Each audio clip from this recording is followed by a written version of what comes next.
नमस्कार बच्चों। आज हम अपने फोर्थ चैप्टर को आगे बढ़ाते हैं और जैसा कि आप सभी जानते हैं कि हमने इस चैप्टर में आपका संधारित्र से संबंधित चालक अचालक को पढ़ा है। फिर इसके पश्चात आपका धारिता की परिभाषा पढ़ी है, धारिता की संकल्पना पढ़ी है और धारिता की संकल्पना के पश्चात हमने एक डेरिवेशन पढ़ा था आपका, उसका नाम है विलगित गोलीय चालक के कारण धारिता। तो इतना हम कंप्लीट कर चुके हैं और उसमें धारिता की विभा और उसका मात्रक भी पढ़ चुके हैं। अब हमारी एक नई हेडिंग है आवेशित चालक की स्थितिज ऊर्जा। तो आप लोग जैसे पढ़ रहे हैं, नोट्स भी बना रहे हैं और अगर समझ में नहीं आता तो आप वीडियो को जब बार बार देखने का प्रयास करेंगे तो आपको समझ में आ जाएगा। तो इसलिए आपको ये ध्यान रखना है कि हमें किस प्रकार अपने थ्योरी को कंप्लीट करना है। तो आइए हम समझते हैं आवेशित चालक की स्थितिज ऊर्जा। तो इसमें स्थितिज ऊर्जा को आपको पता है कि हमने परिभाषा समझाई थी आपको। उसमें आपसे कहा था कि जब किसी चालक को कोई आवेश दिया जाता है तो उसके विभव में वृद्धि होती है। तो उसी प्रकार हम ये कह सकते हैं कि किसी चालक को आवेशित करने में कुछ कार्य करना पड़ता है। समझ में आ रहा ना? ये किसी चालक को आवेशित करने में कुछ कार्य करना पड़ता है और यही कार्य उस चालक में स्थितिज ऊर्जा के रूप में संचित हो जाता है। ये आपका इतना रहेगा। अब आपको परिभाषा के रूप में लिखना है तो ये लिखेंगे चालक को आवेशित करने में, परिभाषा चालक को आवेशित करने में किए गए संपूर्ण कार्य को, चालक को आवेशित करने में किए गए संपूर्ण कार्य को चालक की स्थितिज ऊर्जा कहते हैं। इसे U से व्यक्त किया जाता है। तो आप लोग परिभाषा वीडियो को धीरे धीरे से पॉज करके और लिख सकते हैं, क्योंकि मैं इसकी परिभाषा आपको नहीं लिखा रहा हूँ। अब इसमें भाषा है, जैसे आपका कोई चालक है, जैसे हम ये मान लें कि ये तार है, आपका एक चालक है, तार है, ये तार है। इस तार को आप वैद्युत धारा प्रवाहित करा रहे हैं, आवेशित आवेश दे रहे हैं। तो जब आप प्रारंभ में कोई आवेश नहीं देते हैं तो उस स्थिति में इसका विभव क्या रहता है? शून्य। जब आप इसको निरंतर धीरे धीरे प्लस क्यू आवेश देना प्रारंभ करते हैं तो उसके विभव में निरंतर वृद्धि होती है। और जब ये क्यू आवेश, मतलब पहले 1 कूलम, फिर 2 कूलम, फिर 3 कूलम आवेश धीरे धीरे बढ़ाते हैं और जब ये आवेश क्यू हो जाता है तो उस स्थिति में आपके विभव में वृद्धि क्या हो जाती है? भी। तो भाषा भी हमें यही लिखना है कि जब किसी चालक को प्लस क्यू आवेश बहुत छोटे छोटे रूप में दिया जाता है तो उसके विभव में धीरे धीरे वृद्धि होती है और जब उसका आवेश क्यू हो जाता है तो वही आपके उस चालक का विभव भी प्राप्त होता है। तो इस स्थिति में हम आपका ये लिखना है कि औसत विभव क्या होगा? तो चालक का औसत विभव, चालक का औसत विभव क्या हो जाएगा आपका? 0 प्लस V/2 बराबर V/2। ये चालक का औसत विभव हो गया। अब इसके पश्चात आप जानते हैं कि जब चालक को आवेशित कर रहे हैं तो आवेशित करने में कुछ कार्य किया जाएगा। तो यहां हम क्या लिखेंगे? चालक को आवेशित करने में किया गया कार्य W बराबर क्या हो जाएगा आपका? औसत विभव मल्टीपल में आवेश। औसत विभव आपका क्या प्राप्त होगा, V/2। आवेश क्या है, Q, तो सूत्र क्या बन गया, W बराबर 1/2 V × Q। अब आगे क्या लिखेंगे, यही कार्य स्थितिज ऊर्जा के रूप में संचित हो जाता है। तो क्या लिख देंगे, U बराबर 1/2 V × Q। अब चूंकि आप जानते हैं कि V बराबर C बराबर आपका हमें धारिता के रूप में लेना है, तो धारिता के रूप में आप जानते हैं कि हमारा V बराबर क्या होता है, Q/C। तो यहाँ पे V बराबर क्या आ जाएगा, Q/C। तो यही आपका मान क्या प्राप्त हो जाएगा, U बराबर 1/2, V का मान रखोगे तो Q/C मल्टीपल में Q बराबर में क्या आ गया, 1/2 Q²/C। ठीक है। इसके बाद आपको इसी में हम V बराबर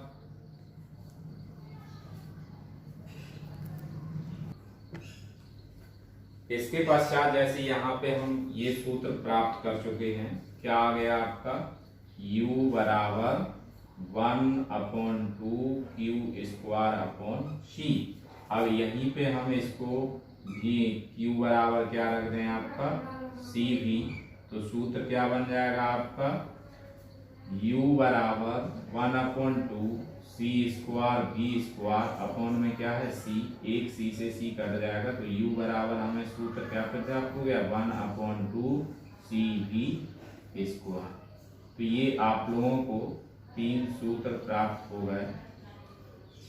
कौन कौन से, U बराबर 1/2 QV, दूसरा आपको क्या मिल गया, U बराबर 1/2 CV²/C, और तीसरा क्या मिल गया, U बराबर 1/2 CV²।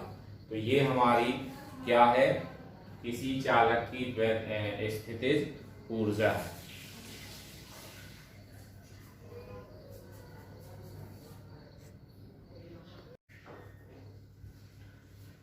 अब हमें नेक्स्ट हेडिंग क्या पढ़ना है अपनी, दो आवेशित चालकों को एक दूसरे से जोड़ने पर आवेशों का पुनर्वितरण डैश आपका उभयनिष्ठ विभव।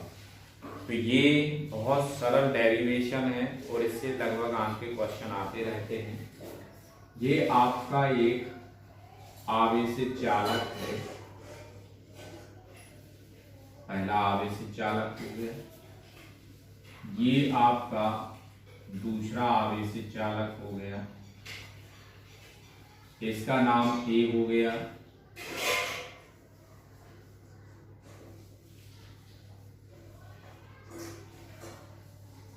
इसका B हो गया।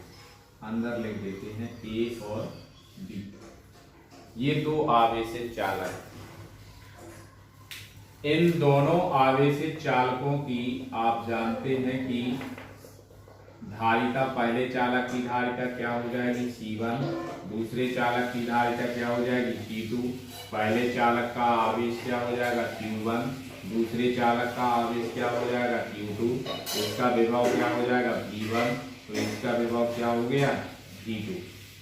भाषा के रूप में आप क्या लिखेंगे, माना कि दो चालक A व B हैं, जिनकी धारिताएं क्रमशः C1 C2, विभव V1 V2 और आवेश Q1 Q2 हैं। अतः इनके आवेश, तो क्या लिखेंगे आप, Q1 बराबर क्या आ जाएगा C1 V, Q2 बराबर क्या आ जाएगा आपका C2 V। ये दो आपकी धारिताएं, आवेश निकालिए। अब दोनों आवेशों को आप क्या करें, किसी तार से जोड़ दें। ये आपका एक तार है, धारावाही तार, और जिसको हमने एक दूसरे आवेशों को जोड़ दिया। तो यदि आप दोनों चालकों को एक पतले तार से जोड़ते हैं तो चालक A से विभव B की ओर जाएगा, मतलब आपका हम ये मानते हैं कि चालक ए का विभव उच्च है और बी का विभव निम्न है, तो तार से जोड़ने पर चालक ए का विभव बी की ओर तब तक प्रवाहित होता रहेगा जब तक कि दोनों का विभव कैसा ना हो जाए, समान ना हो जाए। जब दोनों का विभव समान होगा तो इनका जो आपका परिणामी आवेश होगा वो आवेश क्या हो जाएगा, Q1 प्लस Q2 हो जाएगा। धारिता क्या हो जाएगी आपकी, C1 प्लस C2। तो आप ये लिखेंगे कि यदि दोनों चालकों को एक पतले तार से जोड़ दिया जाए तो धन आवेश उच्च विभव वाले चालक ए से, धन आवेश उच्च विभव वाले चालक ए से निम्न या निम्न विभव वाले चालक बी की ओर तब तक प्रवाहित होता रहेगा जब तक कि दोनों का विभव समान नहीं हो जाता है। अब इसमें आप आगे ये लिखेंगे कि दोनों चालकों को एक दूसरे से पर्याप्त दूरी पर रख दिया जाता है तो उनके जिससे वे एक दूसरे के वैद्युत प्रभाव नहीं डाल सकें, तो उनके विभव पे कोई मतलब आपका पतले तार की जो तार को हम जोड़ेंगे पर्याप्त दूरी पर रखेंगे तो उसमें जो तार की धारिता होगी वो आपकी ना तो बढ़ेगी ना घटेगी, उसमें कोई परिवर्तन नहीं आएगा। तो मतलब परिणामी धारिता आपकी ये रहेगी। नहीं तो आप उसको और ज्यादा दूरी पे रखेंगे, अधिक दूरी पे रख देंगे तो उस स्थिति में जो तार की धारिता होगी उसमें आपकी वृद्धि हो जाएगी, तो धारिता आपकी बदल जाएगी। तो इसीलिए दोनों तार चालकों को पर्याप्त दूरी पर रखा जाता है। तो तारों को जोड़ने के पश्चात, मतलब दोनों चालकों को जोड़ने के पश्चात उभय निष्ठ विभव, उभय निष्ठ विभव हम क्या मान लेंगे, V बराबर क्या आ जाएगा आपका, कुल आवेश बटे में क्या आ जाएगी आपकी कुल धारिता, कुल धारिता। तो V बराबर क्या होगा, Q1 plus Q2 upon C1 plus C2। तो V बराबर Q1 का मान क्या है, C1 V1 और Q2 का मान क्या है, C2 V2 अपॉन में क्या आ गया, C1 प्लस C2। तो उभयनिष्ठ विभव हमें क्या प्राप्त हो गया, V बराबर C1 V1 plus C2 V2 upon C1 plus C2। ये आपका परिणामी विभव ज्ञात हो गया। अब यदि हम ये माने कि जोड़ने के पश्चात आपका यहाँ फिर हम इसको साफ कर देते हैं, ये आपको समझ में आ गया होगा। अब आगे ये लिखेंगे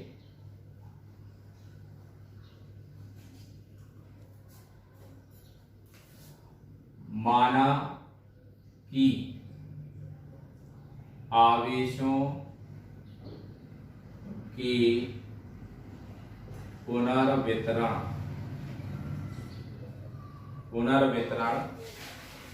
होने से चालक ए पर आवेश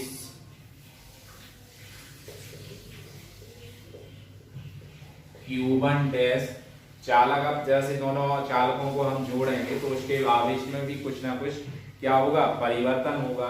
तो इसका आवेश हम क्या मान लेते हैं, Q1 डैश तथा B का आवेश Q2 डैश हो जाता है। अतः अब आपकी इनकी धारिताओं पे कोई प्रभाव नहीं पड़ेगा। उभयनिष्ठ विभव हमने दोनों का क्या मान आ जाता है, V क्या लिखेंगे, Q1 डैश बराबर C1 V और Q2 डैश बराबर C2 V।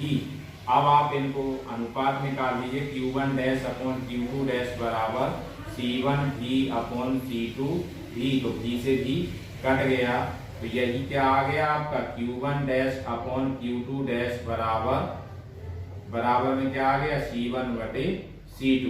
तो यही आपका प्राप्त हो गया Q1 dash upon Q2 dash बराबर C1/C2।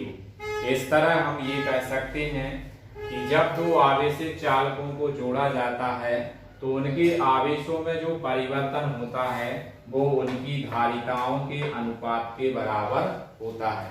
जब दो आवेशित चालकों को किसी चालक तार द्वारा जोड़ दिया जाता है, पतले तार द्वारा जोड़ दिया जाता है, तो उनके आवेशों का अनुपात उनकी धारिताओं के अनुपात के बराबर होता है। ये हमारा नेक्स्ट पॉइंट हो गया आपका। अब इसके बाद हमें क्या निकालना है, स्थानांतरित, इसी में पॉइंट आएगा आपका स्थानांतरित आवेश की मात्रा। अगला हम पॉइंट इसमें लिख देंगे।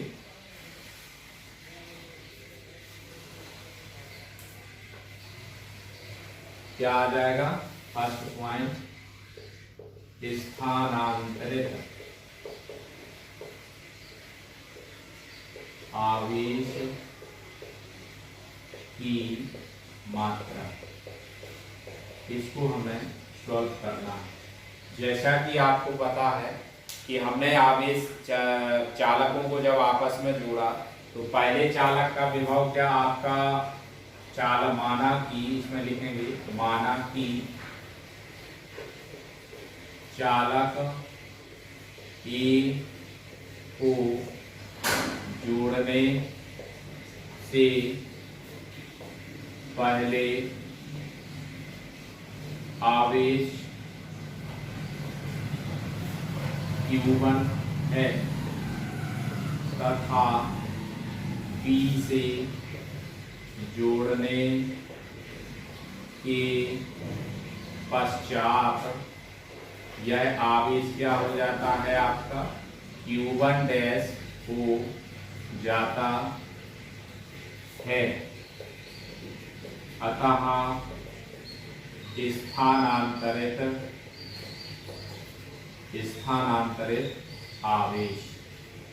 स्थानांतरित आवेश आपका क्या हो जाएगा, Q माइनस Q डैश बराबर, अब Q बराबर क्या होता है CV, तो Q1 बराबर आपका Q1 माइनस Q डैश बराबर, तो Q1 की वैल्यू क्या थी C1 V1 और Q2 की वैल्यू क्या थी C1 V। अब ये वैल्यू आ जाने के पश्चात आप जानते हैं कि यहाँ पे Q1 माइनस Q1 डैश बराबर C1 भी तो ज्यों का V1 ज्यों का त्यों रहा माइनस C1। अब इसकी V की वैल्यू आपकी क्या थी, आप लोगों ने अभी निकाली, क्या था C1 V1 plus C2 V2 upon में क्या था C1 प्लस C2। अब इसका अंदर मल्टीपल करेंगे, इसका क्रॉस मल्टीपल करेंगे, क्या आ जाएगा आपका C1 V1 ब्रैकेट में C1 plus C2 minus C1 bracket में C1 V1 प्लस C2 आपका V2 अपॉन में क्या रहेगा C1 प्लस C2। इसके पश्चात अब आगे इसी में बढ़ाते हैं, इसका अंदर मल्टीपल करेंगे, C1 का square V1 plus C1 C2 V1 plus, sorry यहाँ माइनस है, एलसीएम लेने के पश्चात इसका अंदर C1 का square V1 minus C1 C2 V2 upon में क्या आ जाएगा आपका C1 प्लस C2। तो यहाँ देखिए आप C1 का स्क्वायर V1 और C1 का स्क्वायर V1 आपस में कैंसिल हो गए, तो Q1 माइनस Q1 डैश बराबर क्या आ गया C1 C2 दोनों में कॉमन है, तो C1 C2 अपॉन में C1 प्लस C2 ब्रैकेट में क्या बचा आपका V1 माइनस V2। तो स्थानांतरित आवेश की मात्रा हमारी क्या प्राप्त हो जाती है Q1 माइनस Q1 डैश बराबर C1 C2 upon C1 plus C2 bracket में V1 माइनस V2। ये आपकी स्थानांतरित आवेश की मात्रा प्राप्त हो जाती है। तो इसको भी आप वीडियो को पॉज करके लिख सकते हैं। अब इसमें आपका एक और थर्ड पॉइंट आ जाएगा, आवेशों के पुनर्वितरण में ऊर्जा हांस। तो इतना इसको वीडियो को पोस्ट करके लिख लेंगे ना आप लोग, समझ में आ गया। अब नेक्स्ट हेडिंग लिखते हैं हम।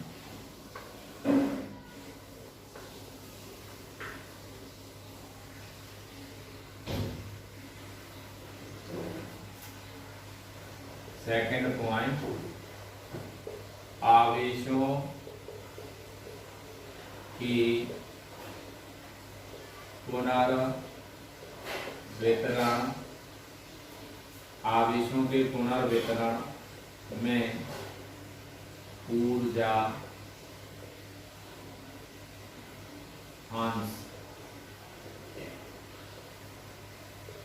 आवेशों के पुनर्वितरण में ऊर्जा अंश।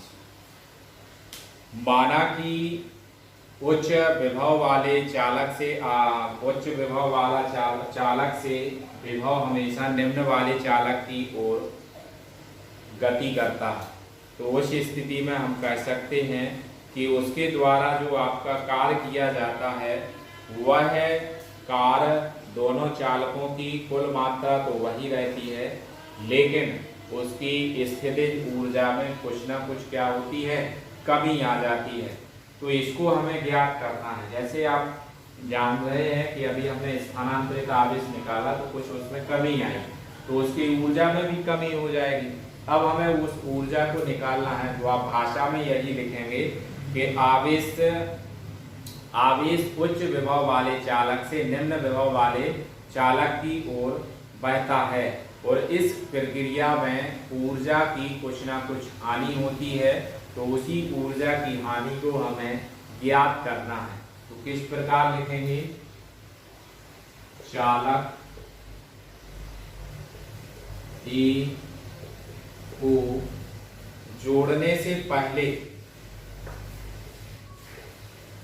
जोड़ने से, सीधा हेडिंग ये बना देगा, जोड़ने से पहले, जोड़ने से पहले क्या आ जाएगा, पहले चालक की स्थितिज ऊर्जा क्या आ जाएगी आपकी, 1/2 C1, 1/2 C1 आपका धारिता, पहले चालक की धारिता आपकी क्या रहती, C1, और विभव क्या था आपका C1 V1 का स्क्वायर। दूसरे चालक की स्थितिज ऊर्जा बराबर 1/2 C2 V2 का स्क्वायर। तो ये आपकी पहले चालक की और दूसरे चालक की स्थितिज ऊर्जा हो गई। अब कुल ऊर्जा, कुल ऊर्जा क्या मान लेंगे, कुल ऊर्जा आपकी क्या हो जाएगी, U बराबर क्या हो गई, 1/2 C1 V1 का square plus 1/2 C1 C2 V2 का स्क्वायर बराबर 1/2 C1 V1 का स्क्वायर प्लस 1/2 तो कॉमन आ गया, C2 V2 का स्क्वायर। ये आपकी कुल ऊर्जा हो गई। इसके बाद जोड़ने के पश्चात, जोड़ने के पश्चात ऊर्जा, इसको हम क्या मान लेंगे, U डैश बराबर में 1/2, और धारिता कुल हो जाएगी, क्या हो जाएगी, C1 प्लस C2, और भाई नेक्स्ट हमारा विभव क्या हो जाता है, V। अब V का मान रख देंगे, क्या है आपका 1/2 C1 प्लस C2, और भाई नेक्स्ट विभव क्या था आपका C1 V1 plus C2 V2 upon C1 plus C2। तो यहाँ आपकी पावर 2 आ जाएगी। अब ये देखिए, इस पे पावर 2 है, इस पे पावर आपकी 1 है, तो ये और ये वैल्यू एक बार कैंसिल हो जाएगी, तो नीचे एक बार बचेगा। तो यही U डैश बराबर आपकी वैल्यू क्या आ जाएगी, 1/2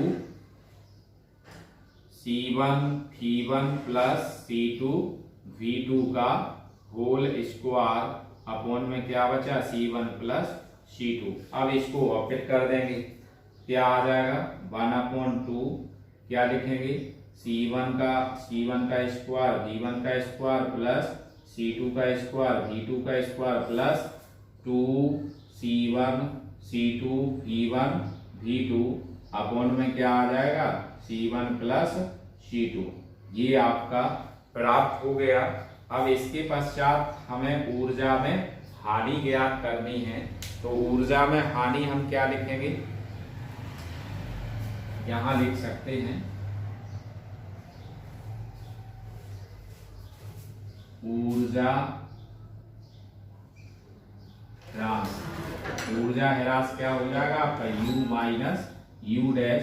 तो बराबर में हम क्या लिखेंगे, आपका जोड़ने से पहले आपकी कुल ऊर्जा क्या थी 1/2 ये लिखी है C1 V1 का स्क्वायर प्लस 1/2 के बाद हो गया C2 V2 का स्क्वायर माइनस क्या आ जाएगी आपकी 1/2 ब्रैकेट में क्या रहेगा C1 का स्क्वायर V1 का स्क्वायर प्लस C2 का स्क्वायर V2 का square plus 2C1 C2 V1 V2 upon में क्या रहेगा C1 प्लस C2। इसको आप लोग कैलकुलेट करेंगे और लास्ट में आंसर आपका ये आ जाएगा कि 1/2 तो ज्यों का त्यों रहेगा ही। 1/2 रहने के पश्चात आपका अंदर से C1 C2 कॉमन आएगा, तो अंदर से आपका C1 C2 कॉमन आ जाएगा, नीचे क्या बचेगा C1 C2। इसको आपको कैलकुलेट करना है, बीच में हम आपकी कैलकुलेशन छोड़ रहे हैं। V1 minus V1 plus V2 का whole square minus 2 V1 V2। अब चूंकि पहले चालक का हमने विभव अधिक माना है, दूसरे का कम, तो ऊर्जा अंश 1/2 C1 C2 upon C1 plus C2 bracket में क्या आ जाएगा V1 माइनस V2 का होल स्क्वायर। तो इस स्थिति में ऊर्जा अंश हमारा क्या ज्ञात हो जाता है 1/2 C1 C2 upon C1 plus C2 और ब्रैकेट में V1 माइनस V2 का होल स्क्वायर। ये ऊर्जा अंश हमारा प्राप्त हो जाता है। और इस प्रकार आप देख रहे होंगे कि चालक यदि C1 C2 दोनों धनात्मक हैं तो V1 माइनस V2 का मान उसमें देखिए आप पावर लगा है, तो आपका दोनों स्थितियों में V1 माइनस V2 का पावर 2 होने के कारण आपका हमेशा वैल्यू धनात्मक प्राप्त होगी।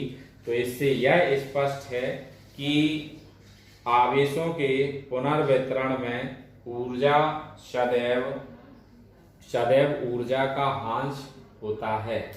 यह हम कह सकते हैं अपने शब्दों में कि जब दो चालकों को किसी पतले तार द्वारा जोड़ दिया जाता है तो उसकी कुछ ना कुछ ऊर्जा हानि अवश्य होती है।